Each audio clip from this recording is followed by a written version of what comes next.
Hi, Jamie.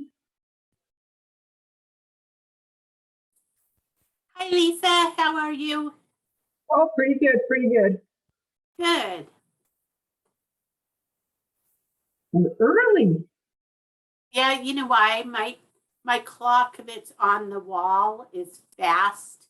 And so I looked at that and I went, oh, it's 5 till. So I logged on and then I went, wow, it's only me and Lisa. So I looked at the clock on my laptop and it's like, oh, it's more like 10 till. So now I see we're creeping closer, but I'm surprised it's just you and me this late. Yeah, it was 11:45 when I signed on, or 11:47, and boy, it was really lonely. Yeah, I bet. Oh, now we have Lutz to keep us company. Aha, here we go. Hi, Janie. How are you, Lutz? Pardon? How are you? I'm good. I'm recovering from hernia surgery. So, Oh, no. yeah, that's what So- happens when your mind says that you're 18, but your body is 77. So how long will it take you to recover and get back to good?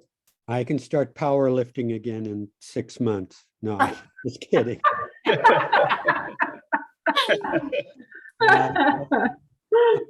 A couple of weeks until I'm up to about 50%, but it's frustrating because I'm not feeling that bad right now and ready to get on with it. Yeah, and if you're gonna have to have something like that, you kind of wish it was in the middle of winter or something, not when the Yeah. weather's nice and you want to be outside. Exactly. Yep.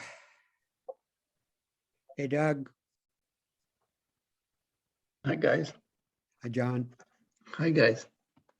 No, hi, John. Hi, Doug.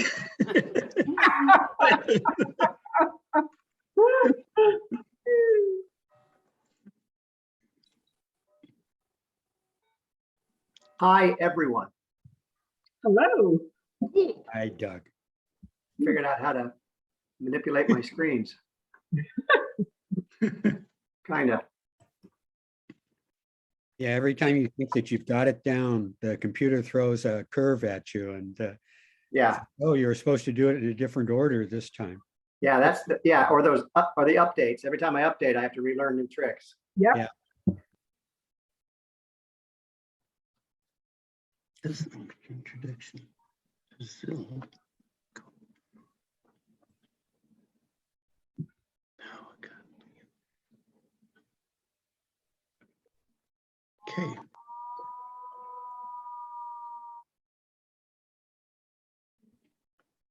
Somebody has a baby.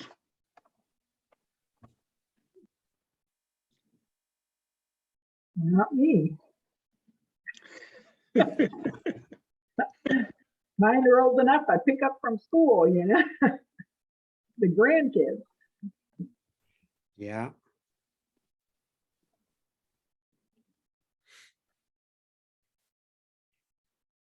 Got this.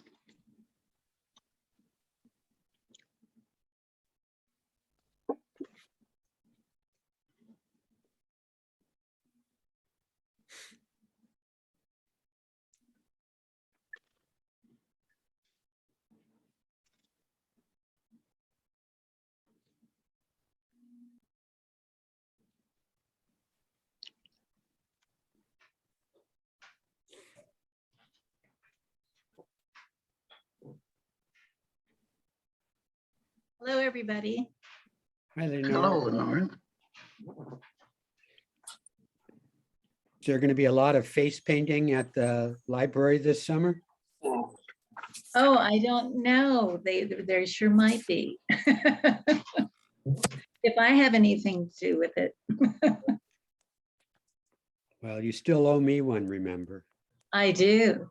Well, I'll be face painting at Porch Fest, so Oh, cool. if I don't catch you before then.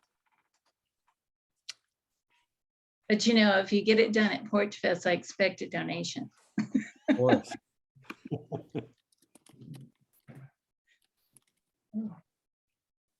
Oh, was that the bell ringing? Ooh, Oh, it's pretty close. yeah. Give it a few more minutes. Yeah, that's only. Oh, I have a question. Actually, Jody. Hi. I contacted Evergreen Elementary, and she was very excited about donating socks. And said that what they could do is she's going to send me the list of the kids that we gave shoes to. And right. And I'll go ahead and purchase them, and I'm just going to mail them to her. And she said they would keep them in the office and give them out to the children as needed. Nice. You know, another thing though too is that the principal actually lives in town. So rather than having to pay the expense of mailing, maybe we can hook up with her and just see about doing a drop off with her. Oh, okay. That's a good. To the store, honey. Pardon me? Hello? I think somebody else had their speaker on. But thank you. That's wonderful, Leonora. Yeah. Well, if anyone wants to participate. Yeah, we should see about ask Steve if you can make that announcement in a little bit. Yeah.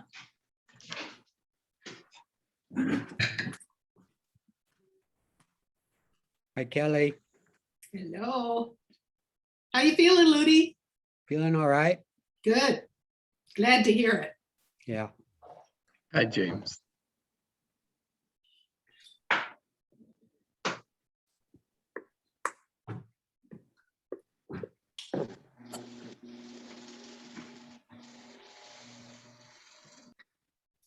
How was the chip trip, Jolene?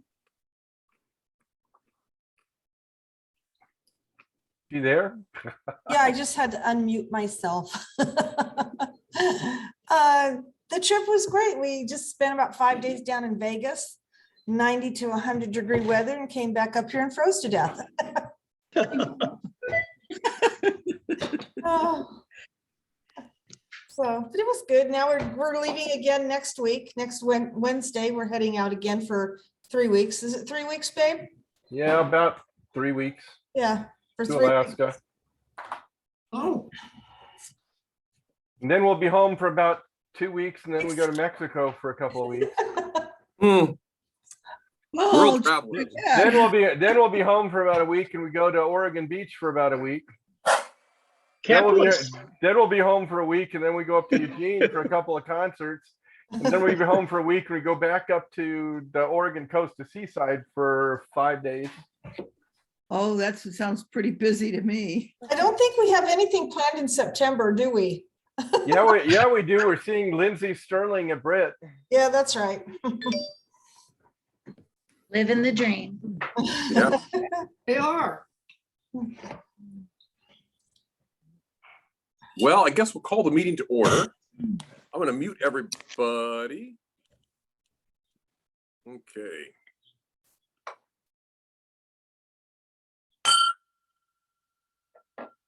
Okay, well, Drove Gateway Rotary for June 2nd. The year's soon going to be half over. One more month and we'll have our new Rotary year starting. So as far as kind of a lay of the land for the today, we're going to have start with our pledge, and we'll have our inspiration, and then also then continue on with our announcements and updates of what's going on with our club. And our program today is going to be Jolene, and she's going to give a new member vocational, and we've kind of even heard a little bit of that start already, I think, as far as their travels coming up. So we'll continue on with that conversation. And then we're going to have our Sergeant at Arms and continue on from there with just a chance for all of us to get together. So John Schiavone, would you like us to lead off in the pledge, please? I will. Thank you, Steve. Thank you. I pledge allegiance to the flag of the United States of America and to the republic for which it stands, one nation, under God, indivisible, with liberty and justice for all. Okay. Thank you. And inspiration, Doug Walker.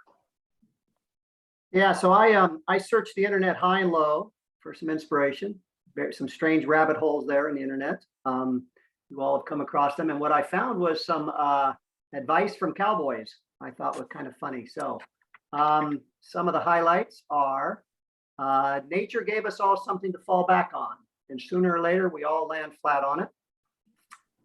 The quickest way to double your money is to fold it over and put it back in your pockets. Another bit of advice or inspiration: the only good reason to ride a bull is to meet a nurse.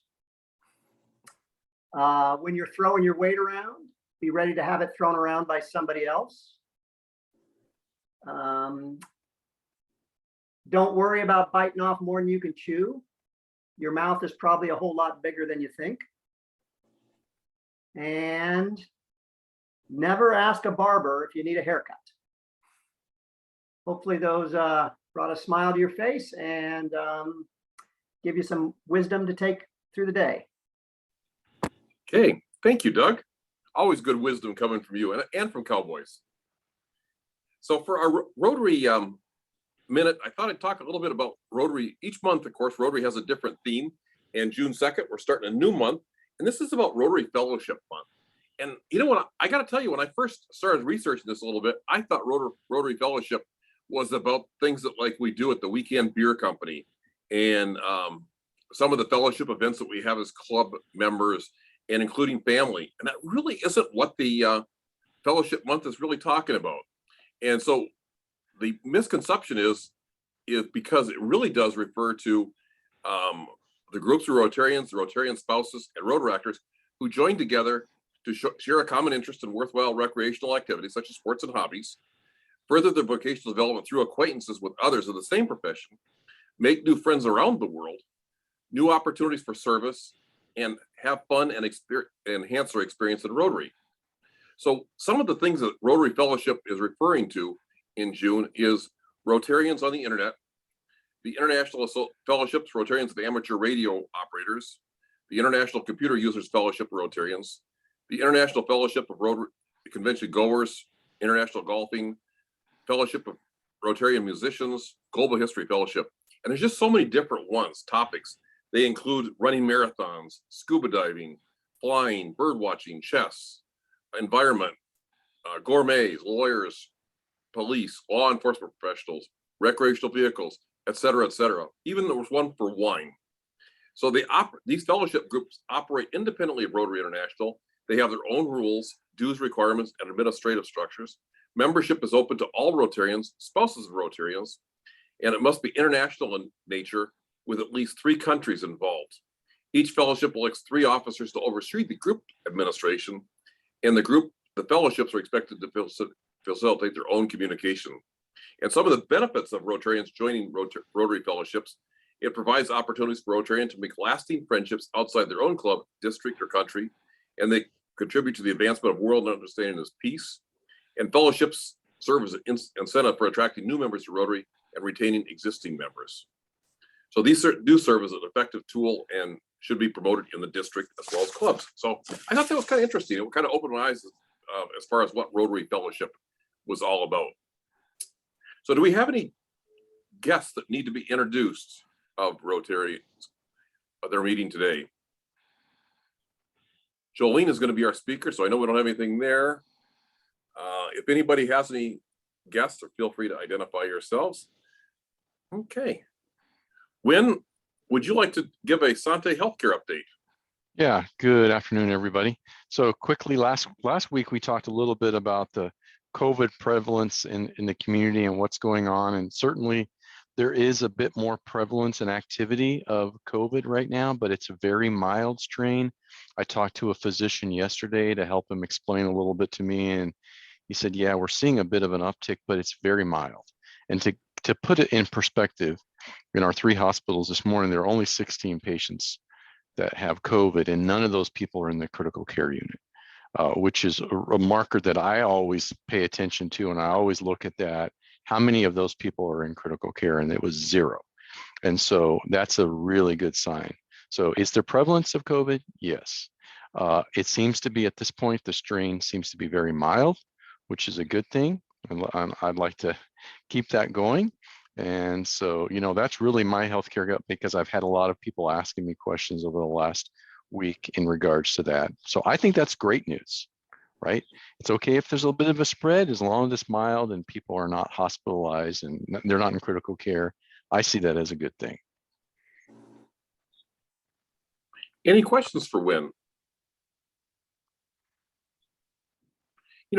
This is one that when I read about that shooting in Oklahoma on the hospital situation, would you talk about that maybe just from a different perspective as a hospital administrator, as far as what Asante Three Rivers does as far as security on these? And we do read, I know Todd's on this as well, and I know we read about these things going on in the community and what Asante does to keep patients and staff safe.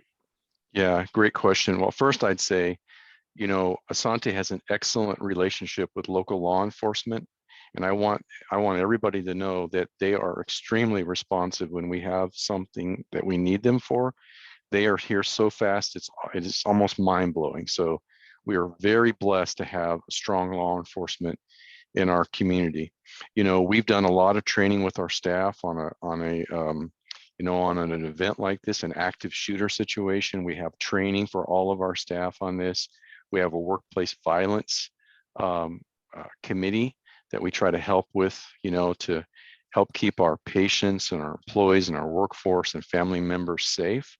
I will tell you that I had a discussion with a physician just yesterday, ironically, hours before this event. And he shared with me that we're seeing a real uptick and the best way I could describe this is kind of dysregulated behaviors. And what I mean by that is people are just some people are super challenging towards our workforce and just absolutely aggressive and inappropriate in the way they're treated. And so we're doing so many things to try to help support them, help giving the training and the tools and the safety and feeling comfortable and all. But that event yesterday freaked me out, quite honestly. It did scare me, and it made me think, are we doing enough? Are we really doing enough? But I will tell you, and if Todd is on the call, our relationship with them is amazing. So I'm always comforted in knowing how much they support us. But I don't know if that answers your question or not, Steve. Certainly it does. Yeah. Todd, is there anything you'd like to add as far as local law enforcement perspective?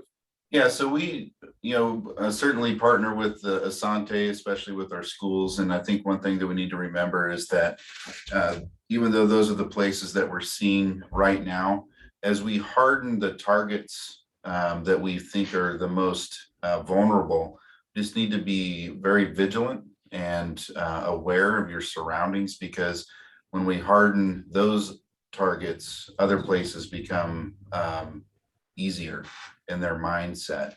So, whether it's churches or daycares or the mall or, any kind of a shopping area or whatnot, just being aware of your surroundings is really important. Having a plan in place. I know for my family, they know that if I get involved in something, the first thing they do is get away from me, because I'm going to be drawing a lot of attention to myself. And the last thing that I want is them to be around me. So having those plans in mind before something happens is really critical, because that way, when it does happen, it is less of a shock. It's kind of something that we do in law enforcement, is we play those scenarios out in our mind on a constant basis. And, through that mental preparedness. And then if it does happen, it's not as much of a gap between perception and action.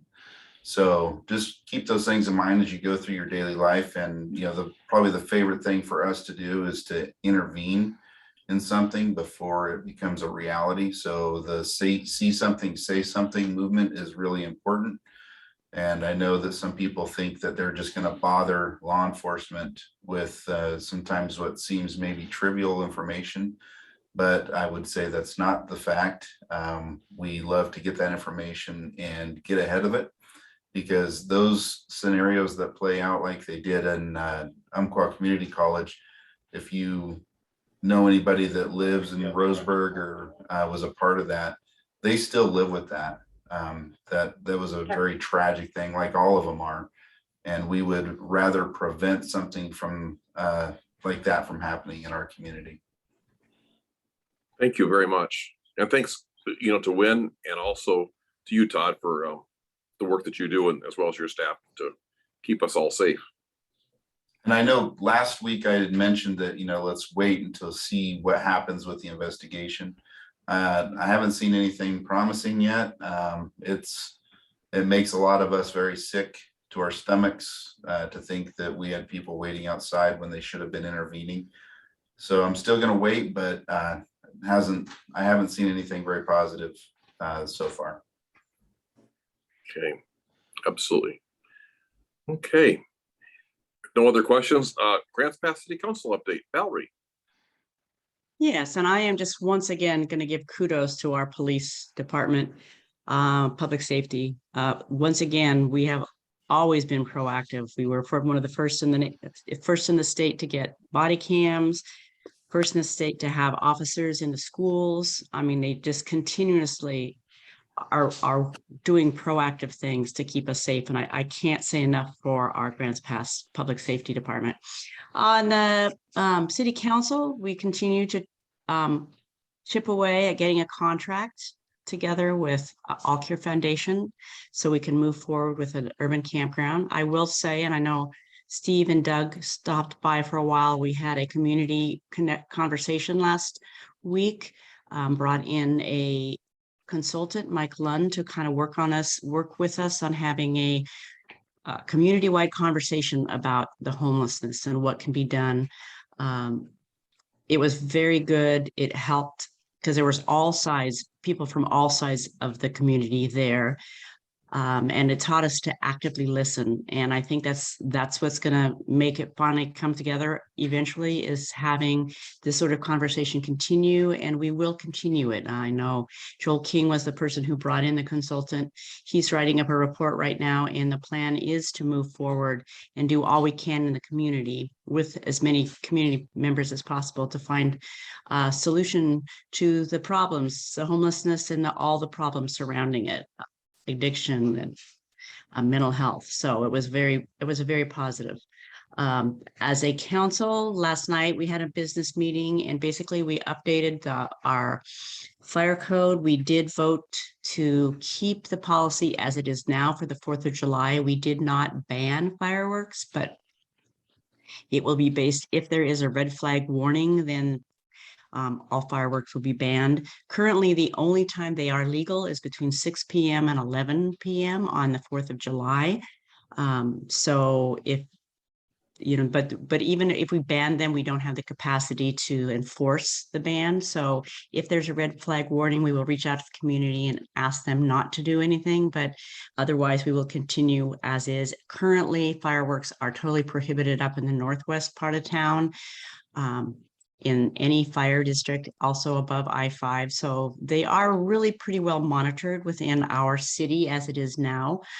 So we will continue, but like I said, red flag warning from the fire, from US Forestry will shut down all fireworks. So we're also getting ready. We had a successful boatnik, and I want to thank, I went down and saw an amazing fireworks display Sunday night over the river.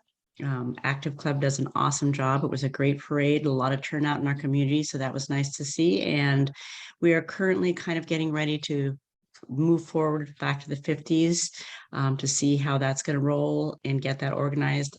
We also approved West Home Park play structure, which means last week we approved getting the stormwater and the drainage fixed up there, and now we'll have the play equipment. So that's a real positive for the Southwest area. And if you have not, go down to Reinhardt and see the new pickleball courts.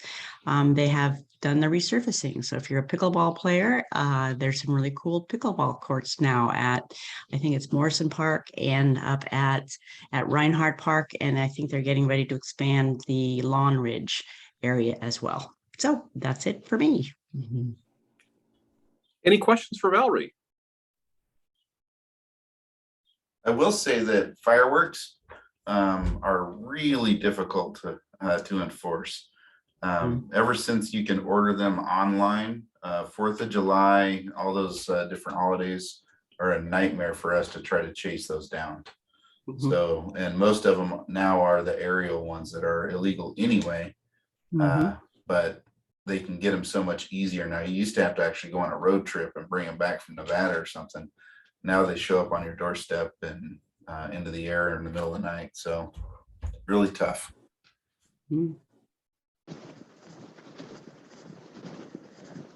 Okay. Well, thank you, Valerie. Porch Fest. Porch Fest is coming up really quickly. Doug, do you have any updates for us as far as our club on Porch Fest? The only thing significant is I'm going to send out the email again, the P-mail again, ask people to sign up for slots. I have 4 or 5 people that signed up to do whenever, which is thank you. I appreciate that.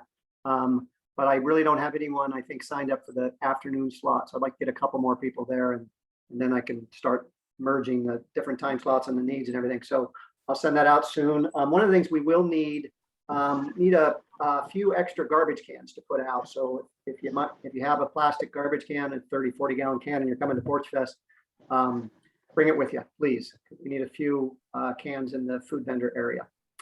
And that is it, I think. Probably put your names on those garbage cans too, right? If you want them back. If you want them back, that's right. Or look for a better one. That's right. Okay. Take the one that's empty home and leave the one that's full there. Yeah. That's right. Yeah. Okay. That's always fun. This weekend, June 11th, is going to be at the, they're bringing back, what we'll call the Color Run, but it's the opportunity for kids to have some fun. Before there was a charge to participate, and this year it's no charge. And they've also included Frog Affair in the afternoon. So it's really a fun day for kids. There's some signups in the Navigator if you're able to help as far as that. So that is an opportunity for people to have some fun and give kids, grandkids, their own kids, a chance to get out and have some exercise and some fun. And there is a lot of, I would look through the schedule of events, so there's just a lot of things to promote the health of the children in the community, exercise, and the all important thing of some outdoor fun. So that's on June 11th, a week from Saturday. 2 weeks will be the Porch Fest, so busy month there. Does anybody else have any other announcements to bring up?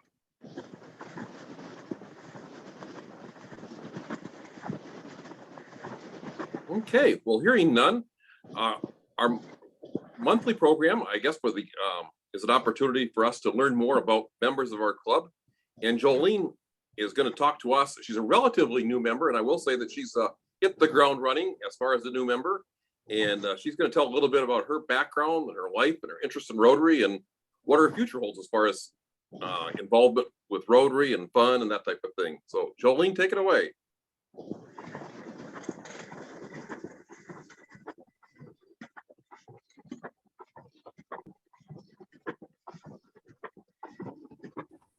You're muted, Jolene. There we go. Can you hear me now? Perfect. Okay. I was born in Tacoma, Washington. I am a Pacific Northwest girl all the way. When it rains, I'm happy. I love the rain. When it gets really dry here, the webbing between my feet go away. So when it rains, it comes back. I love it. And that's just part of living in the Pacific Northwest, especially when you're from Western Washington. It just rains a lot up there. My parents were born and raised in Washington State. My great-great-grandfather was a shipbuilder in Denmark, but our roots are actually from Sweden and Norway. But he built these beautiful, big wooden schooner boats. My great-grandfather sailed those boats, and he got in a shipwreck off the coast of Norway. He managed to save his crew and himself. The ship was lost, but then he after that, a couple of years later, he moved to the United States, and he sailed ships on the Great Lakes.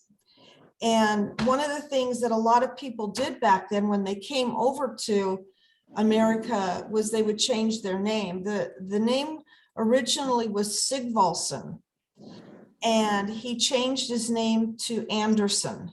So my maiden name is Anderson.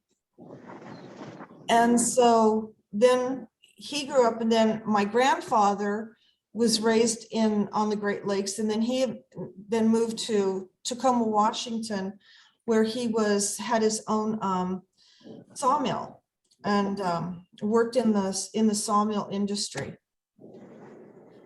My grandfather on my mom's side was also in the timber industry. He was a logger. He had his own company, his own crew. And one of the things that he did that he always told his guys to do was never stand on a log deck. And this one day he broke his own hard and fast rule, was standing on a log deck. The cable broke. It wrapped around his head about 3 times, cracked his skull, and he passed away 3 days later. So I never met my grandfather on my mother's side. And growing up in Tacoma, Washington is kind of a challenge when you're a female girl. There are 2 military bases up there. They now call it Fort Lewis McChord Joint Base. When I was up there, they were 2 separate entities, Air Force and Army. And so there's not a place that a high school girl can go to where you're not trying to be picked up by somebody from the military. And it's not that there's nothing wrong with that. It's just that sometimes you just want to hang out with your girlfriends, and do that sort of stuff. So it was kind of a challenging time growing up in Tacoma. I have been working since I was 10 years old, because up there, when in the summertime, you worked in the berry fields. I picked strawberries, I picked raspberries, I picked blueberries. And that was to raise money for school clothes and school supplies, because my parents just couldn't afford, with 4 kids, to have that, to be able to do all that. So we had to go out and work. So that's where I got my work ethic from, was from working since I was 10. When I decided I didn't want to work in the berry fields anymore, when I was 16, I got a job, and I worked at a Dairy Queen, and then got through school. And then when I wanted to get into a career, I put myself through my career working at a Dairy Queen. And so I know how to make those perfect little curly cues on top of all those cones, because that's a trademark of Dairy Queen. If it's not there, it's not correct. I really wanted to be a paramedic. And that kind of just didn't work out for me. I just couldn't get into any of the programs for paramedic up in Tacoma. And a lot of that was because I was kind of a little bit ahead of my time. My parents made too much money for me. If I wasn't on a CETA program or on any one of the other low income family programs, I really couldn't get into community college. So I dropped community college and went to vocational technical school, which I really have a high regard for voc tech schools, because with voc tech schools, you learn what you need to learn to do the job. You don't have to take all the other classes that you do when you're going for an associate degree in a community college. So I went in and I became a certified surgical technologist. When I got done with that, I moved to Centralia, Washington, where I was a surgical tech in surgery for 12 years there. I developed a relationship with a pen pal that I had who lived here in Grants Pass, and we started seeing each other and writing and talking on the phone. And then we eventually got married. And then I moved down here, and it took about 3 months before I found a job working back in surgery again. And when I did, I was working at the old Southern Oregon Medical Center, which now is a vacant lot up on Washington Boulevard. And when Southern Oregon was sold to Rogue Valley and Asante was created, then I transferred, I was now an Asante employee. I left there when the Grants Pass Surgery Center was being built. I was one of the first clinical hires, and I went there and I worked there for quite a few years, 19, I believe. And then it was time for a change. So I left there. I became a medical coder, and the past 3 years I worked at the Grants Pass Clinic as a risk adjustment coder. Which was, I would have got home and go, what the? oh, so and so that was really fun. I really enjoyed that. But then when my husband Jim got cancer, it kind of changes your whole perspective of everything. And it was time to take a step back and say, what's really important to me, working or taking care of my husband? And it was taking care of my husband. My first marriage ended in divorce. And the best thing that came out of my first marriage was I have an awesome stepson.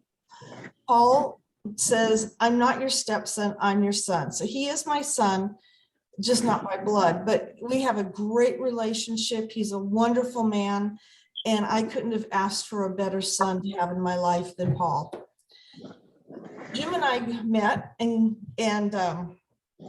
started dating, and next thing you know, we're engaged to be married after about 6 months, 3 months, 6 months, something like that. And since I married Jim, it has been a whirlwind. He has literally taken me all over the world. We honeymooned in Belize. We've been to Bonaire 3 times, and Bonaire is an island off of the coast of Venezuela. It's one of the ABC islands. There's Aruba, Curacao, and Bonaire. We've been to Roatan, Honduras. We've been to Fiji. We've been to New Zealand, Australia, China, Victoria, Canada, Niagara Falls, Canada, Cozumel, so many times I've lost count, Tulum, Mexico, where we dove the cenotes, and we've been to Ireland twice. And like we say, next week, we're doing an Alaskan cruise. We're heading up and going up to Skagway, then going up to Whitehorse and Dawson, fly over to Fairbanks and come down, spend a couple of days in Denali, and then come down into Anchorage, where I meet up with my best friend that I've known since 2nd grade. And Denise and I have not seen each other in 40 years. And her husband have recently moved to the big island of Hawaii. And they're up in it right now in Alaska, getting their house fixed up and getting it on the market to sell. So they're going to be up there at the same time. So I get to meet up with her for a day, which I'm totally excited about seeing her again.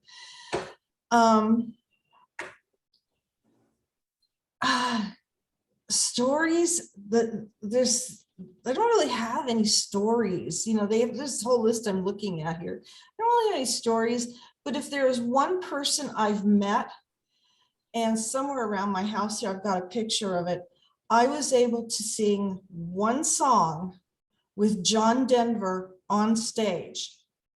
And that was kind of like, wow, because John Denver is, I have been a big John Denver fan forever. And that was kind of like the highlight, was being able to sing this one song with John Denver. And that, if I had to do my life over again, I wouldn't change a thing. I wouldn't change my career choices. I wouldn't change the heartache that I went through from my first marriage failing. Because with all of that, there's steps you take and you learn from everything that's happened, and you hopefully at the end come out a better person.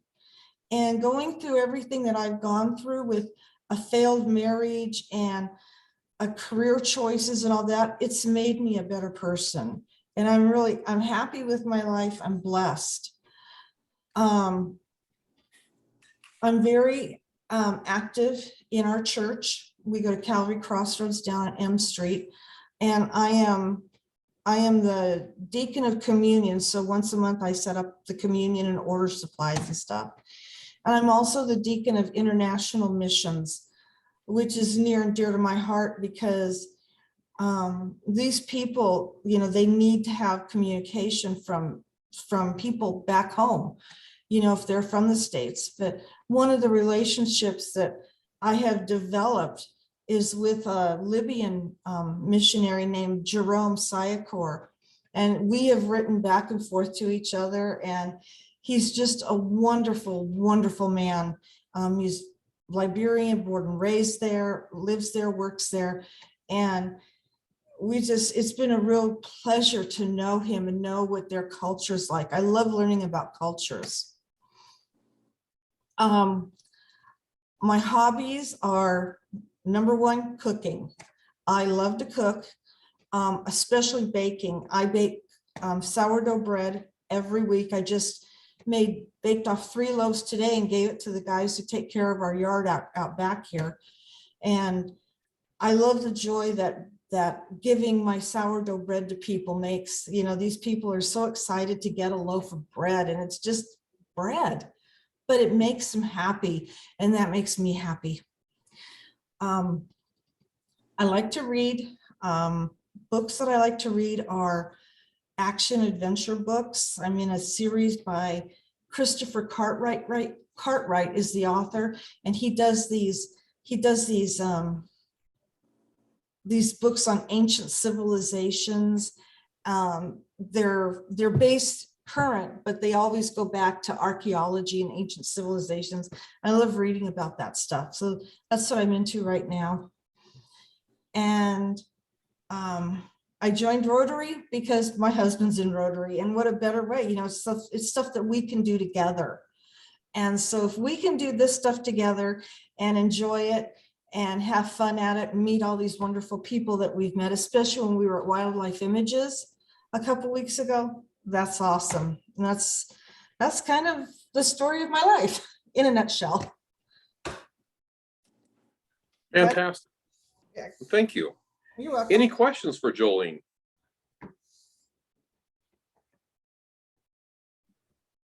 What did you sing with John Denver?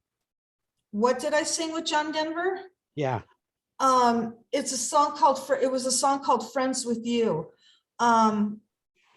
The key it was written in and that they sing it in, it was a little higher than what his voice could ascertain.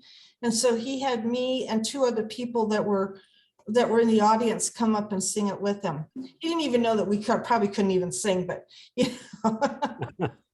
Cool.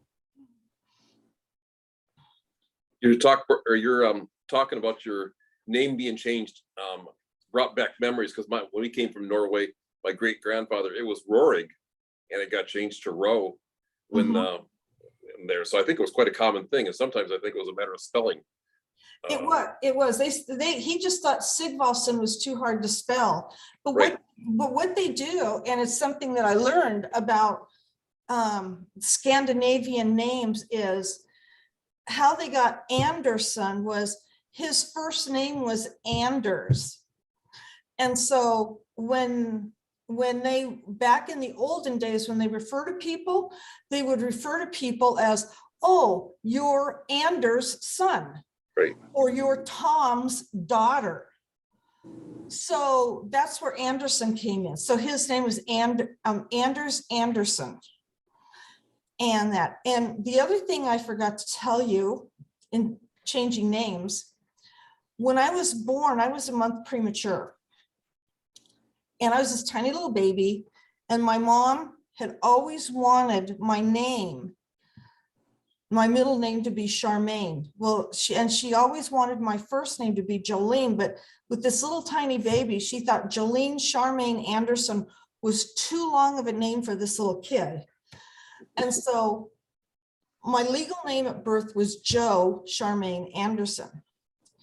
Then 2 weeks before my 16th birthday, I come home from school, and my mom says, oh, by the way, your legal name now is Jolene. And I go, what? She goes, yeah, I went down to the county courthouse today and I legally changed your name to Jolene. I said, okay. And then 2 weeks after that, that Dolly Parton song, Jolene, came out on the radio. And boy, did I get ripped for that one through school. Okay. Any other questions? Sounds like you've got some great adventures you've done in the past and some even greater adventures coming up in the future. So that is awesome. Yeah, scuba diving. I didn't mention scuba diving because everybody knows we scuba dive. Scuba dive is a passion. We love it. Can't think of anything better to do than being 30 to 90 feet under the water. Fantastic. Well, keep enjoying those, making those great memories. Thank you. Okay. So as far as birthdays and anniversaries, all of our birthdays for the month of Rotarians for this month in June, Pam Boston is June 3rd, Kelly Gonzalez, June 4th, and Leonora Rogers is June 7th. And we have 2 anniversaries. Margaret Bradford, June 1st, 2002 is 20 years, and Kelly Moody, June 7th, 2018 for 4 years.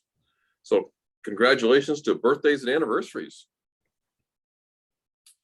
Speaking of Kelly, would you like to do the opportunity for Sergeant at Arms, please, and Happy Bucks?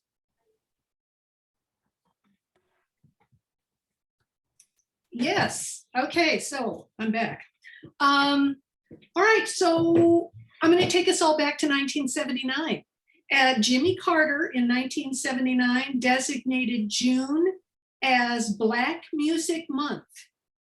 And it is said that he said, right on, right after he said designated it, which I find great. Fast forward us to 2009, and Barack Obama has renamed June African American Music Appreciation Month. So you get the idea. June is African American Music Month. You've all got an African American singer that's your favorite. I'm going to list a few. One of these might be your favorite. Little Richard, that's my husband's favorite. A wop maluma, yeah, that one. James Brown, Louis Armstrong, Ella Fitzgerald, Beyonce, Billie Holiday. I could keep going on. But this list is long, and we're so thankful for the contributions to not only voice and instruments, but also rhythm, poetry, dance, so much more. Today, I am giving $20 in appreciation for all of the stories that are told by these incredible artists. And they use them, they use their voices as instruments to celebrate one of my favorite things, which is community. And I think that's something that African Americans have done a wonderful job with and have really influenced so many artists, no matter what their gender, what their delineation is. And so I'm asking all of you that love music as much as I do, hey, pony up some bucks. What do you say? I'm looking for hands. Oh, let's start with you, Val. You're muted. Well, of course, I know, I was getting there, but yes, I'm gonna go with that 22, because you're right. Community and Black music is the foundation of so much, and I am very thankful for what they have given you. So great. Yay, thank you so much. Tommy. Well, I really love BB King, among others. Oh, there's a good one. Yeah. So I'll give you $20. And I also want to say that I get to go next week and meet with Najib Luden, our scholar from Afghanistan. He is at Texas A&M studying his PhD. And after working with the man for 3 years or so, I get to actually meet him in person. And he's going to cook me an Afghanistani meal. So I'm excited. And I hope you'll have pictures. We want pictures too. Okay. All right. And stories. Oh, of course. Of course. All right. Who else has a hand up? Oh, Bev does. Bev, you're on. Okay, I don't have a favorite because there's so many good ones, but $20 for a question to Jolene too that I forgot to ask was, Jolene, can you sing? And my $20 is also for Porch Fest coming up because of all the music and the wonderful volunteers. Kelly, thank you for doing amazing work at getting all those bands together. Oh, so my pleasure. That'll be $40, but my $20 will be for Jolene's question, whether she can sing. All right. Yeah, yes, I can sing. I've sang in junior high school and in high school in Girls Glee. And I sang in a community-wide concert every Christmas up in Centralia, Washington, where we would sing Handel's Messiah. And I haven't done it in the last couple of years because we've just been so busy, but I sing in our small little choir at our church. So yeah, I can sing. Thank you. Okay. Well, I'm looking for hands. Any other hands? I know. Here's Margaret Bradford. You're on. Okay, I've got 20 happy bucks for Black Music Appreciation Month. A lot of different singers. I like Louis Armstrong and Ella Fitzgerald. I'm kind of an old time appreciator. And I also wanted to just say that Greg and I saw two of our former Rotary members, Mark and Susan Garacki, this past weekend. Over in Bend. They're living in Bend now. So they send their greetings to the club. Love those people. Yeah. Miss them. Anybody else? While I'm looking for hands, if any of you are fans of West Side Story, the original, well, not even just the original, the second one that was done as well. You know that Leonard Bernstein and Stephen Sondheim and Jerome Robbins were also highly influenced with African-American music, dance, Cuban music, which is also influenced by African music. Think of the dance at the gym. Oh my gosh, just the rhythms alone. I don't want to go into teacher mode here, but it's hard not to. Anybody else? If not, be thinking about it because it's African-American music all month. And I have many more stories. And so back to you, Steve. Okay, thank you. Well, you've got 3 more weeks to continue the stories onward too. For that, so that's great. So our thought for the week is Henry David Thoreau not only not only must we be good, but we also must be good for something. I think that's so true as far as being good for something. And that's something I appreciate about each of you as Rotarians and friends for all that you do for good for our community and good for each other. So with that, we are adjourned, but we'll continue onward as far as if anyone wants to stay on for some fellowship and just check in with each other, that's an opportunity to as well. Have a great week.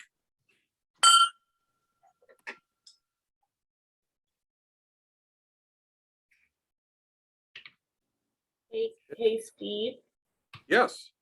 I am signed in as you again.